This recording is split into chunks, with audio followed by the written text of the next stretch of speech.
আসসালামু আলাইকুম। নতুন আরো একটা ভিডিওতে সবাইকে স্বাগতম। তো আজকে হচ্ছে একটা ওয়ান পিস দেখাবো। আসলে এটা মূলত ওয়ান পিস না, এটার সাথে ওড়না আছে। তো আজকে শুধু আমি কামিজটা দেখাবো।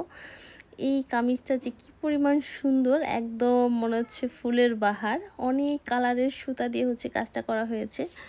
তো ড্রেসটা ছিল কাস্টমাইজ করা। আপুটাকে আমি অনেকগুলো ড্রেসের ছবি দিয়েছিলাম, তো সেখান থেকে আপু এই ছবিটা সিলেক্ট করেছে আর আমার কাছেও অনেক বেশি ভালো লেগেছে। এখানে আবার হাতার উপরের যেই কাজটা সেটা আবার একদম হাতার মোহরি থেকে কাঁধ পর্যন্ত গেছে ওই লাইনটা। তো এইখানে বুকের উপরের যে অংশটা এটাও দেখেন অনেক বেশি সুন্দর। তো মূলত এই কাজটা মানে সম্পূর্ণ কাজই আমি করেছি হচ্ছে ভরাট সেলাই, আর কিছু কিছু জায়গায় দিয়েছি ডাল সেলাই, আর কিছু জায়গায় দিয়েছি হচ্ছে ডাল সেলাই। এবং এখানে আছে হচ্ছে ডাবল চেন, তারপরে হচ্ছে ক্রস সেলাই। তো কয়েকটা সেলাইয়ের সমন্বয়ে হচ্ছে ড্রেসটা করা। তো এইটা হচ্ছে মানে পাতা এবং ফুল সবই হচ্ছে ভরাট সেলাই দিয়ে করা। তো আমি একটুখানি শুধু ভরাট সেলাইটা দেখিয়ে দিব। আমি কিন্তু আমার বেশিরভাগ ড্রেস বা অন্যান্য কাজে এই ধরনের সেলাই দিয়েই হচ্ছে কাজ করি। তো এখানে মাল্টি কালার সুতা নেওয়াতে কিন্তু ড্রেসটা অনেক বেশি সুন্দর। যাই হোক, আমি এখানে মাস্কটা সেলাই করে একটু সেলাইটা দেখিয়ে দিব। এই যেই কাজটা এখানে হচ্ছে আমি ফুল এবং পাতা এঁকে নিয়েছি। তো আমি ভরাট সেলাইটা দেখিয়ে দিব। আমি প্রথমে হচ্ছে মাস্কটা আগে ফ্রেম লাগিয়ে নিলাম। এটা একদম জিরো সাইজের যে ফ্রেমটা, সেই ফ্রেমটা। আর এখানে আমি হচ্ছে নিলাম লাচ্ছি সুতা। এটা সুন্দরী সুতা বা অনেকে লাচ্ছি সুতাও বলে। তো আমি একটা শেড সুতা, আমি এখানে যতগুলো ফুলের কাজ করেছি প্রত্যেকটাই শেড সুতা। আর আমার কাছে শেড সুতা দিয়ে কাজ করলে এত বেশি ভালো লাগে কি বলবো।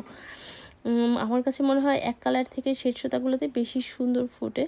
তো আমি প্রথমে হচ্ছে লাচ্ছির প্যাচটা খুলে নিলাম এবং এইখান থেকে যে কোনো এক জায়গা থেকেই কাটলেই হয়। তো আমি দুইটা কালারের মাঝখানে যে বরাবর সুতাটা কেটেছি এবং এখান থেকে হচ্ছে আমি 2 নর সুতা নিয়েছি।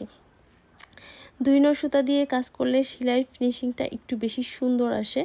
তো আমি সুতার নিচে গিট দিয়ে নিলাম এবং এখন হচ্ছে আমি একটু ভরাট সেলাইটা দেখিয়ে দিব। আমি ভরাটটা পাতাগুলো যখন আমি করেছি, আমি পাতাগুলো যেহেতু নিচের দিকে চোক্কা, তো আমি হচ্ছে এক সাইড থেকে ছোট করে ফোর তুলব, যেন পাতার উপরে শেপটা সুন্দর আসে এবং নিচের যে মাথাটা একটু কোণাচে হয় আর কি। প্রথমে আমি কিন্তু মানে এক সাইড থেকে অল্প একটু করে তুললাম এবং তারপরে আস্তে আস্তে কিন্তু একদম নিচ পর্যন্ত হচ্ছে ফোরটা আমি তুলতেছি। এবং সবচেয়ে হচ্ছে মাঝ বরাবর যে ফোরটা থাকবে সেইটা আমি একদম লম্বা দিব, তাহলেই আমার পাতার শেপটা অনেক বেশি সুন্দর আসবে। তো এভাবে করে হচ্ছে আমি প্রত্যেকটা পাতা আমি করে নিব। এবং এখানে যে পাতাগুলো আছে সেই পাতার কিন্তু উপর দিকে একটু চোক্কা এবং নিচের দিকে হচ্ছে পাতার মতন শেপ, তো সেইটাও কিন্তু আমি একই সেমভাবেই হচ্ছে করব। তো হয় কি, পাতাগুলো যখন আমরা করি তখন হচ্ছে সাইড থেকে অল্প একটু নিয়ে 2-3টা ফোর দিয়ে তারপরে আস্তে আস্তে মাঝ বরাবর নামলে পাতার শেপটা সুন্দর আসে।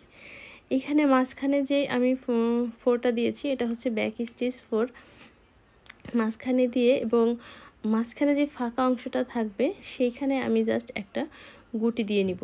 গুটিটা আমি 2 নর মানে 2বার হচ্ছে প্যাচ দিব, যেন খুব বেশি বড় না হয়ে যায়।